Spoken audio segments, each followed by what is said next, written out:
Here's 7 things you should know if you're thinking about doing the Rickshaw Run.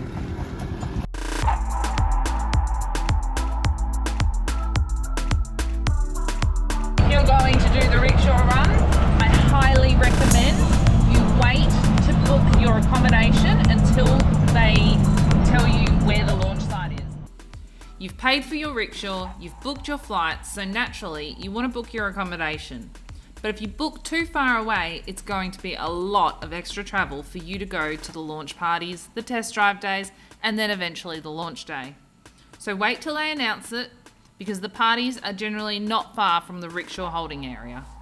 Especially if you're up in this area, because it may look, oh, it's only 2Ks, it's only 3Ks, but 3Ks is like 30 minutes here. So yeah, just wait until they announce where everything's going to be. You'll find something.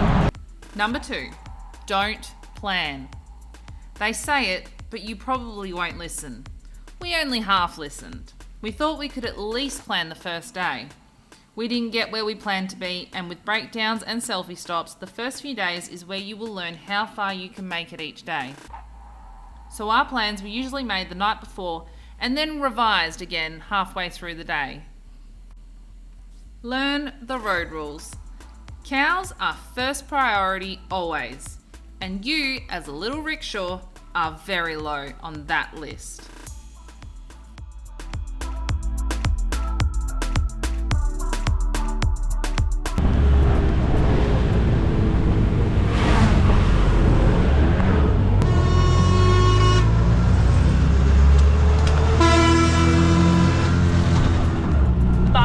Just shoot through, like you get out of their way. They are top dog.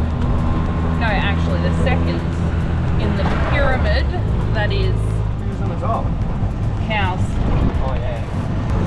So on the Indian roads, give way to cows. That's number 1. Give way to buses, number 2. Trucks, number 3. Cars, number 4. And then the tuk-tuks have right away. And then it's bikes. So we're pretty low on the food chain. So if you hear a bigger beep than yours, get out of the way. All the locals have come to help us. Number 4, get used to selfies, but also be prepared to say no. Everyone wants to know who you are, what you're doing, and where you're from. And they want a selfie to show their friends. If you stop for every person, you will never get anywhere. Selfie. So be prepared to say no, or at least last one. We even took selfies on the road half the time whilst we were driving. Number 5, bring gifts. One of our favourite parts was giving lollipops out to the kids on the way. Some teams brought bubbles and others donated items to schools. Just make sure the monkeys don't find your lollipops like they did ours. So we just got back to our rickshaw, and when I thought there was nothing in here that people would steal, we actually found out that the monkeys have stolen 300 of our Chopper Chops and have eaten them. You can see the packet just over here, there, and there's all the monkeys in the tree. I think it's quite funny.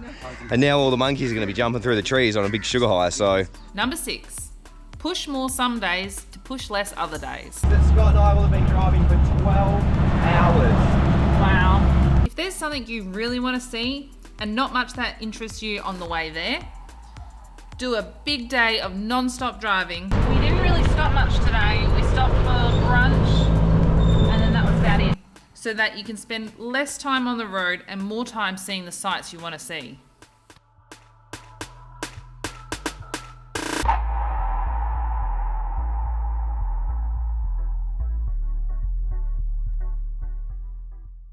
Number 7, and this is the big one, do not overpack. Seriously, you don't need as much as you think you do. There's a town every 15 minutes at least. And you have to unpack and repack your rickshaw every single day. Every morning consists of being an absolute pack horse. So pack as little as possible. Wash your clothes in the hotel sink and dry them under the aircon in the hotel or in the rickshaw the next day. The Rickshaw Run has been an absolutely phenomenal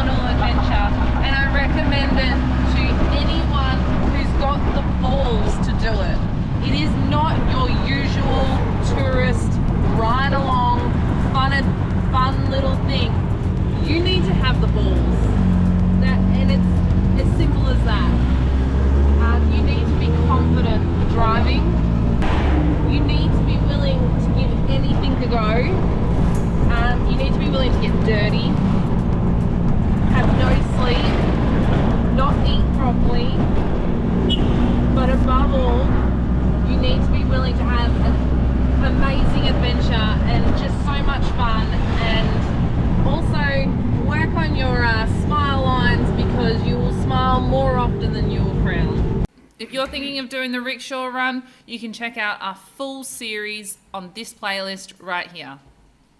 Do it. Do the Rickshaw Run.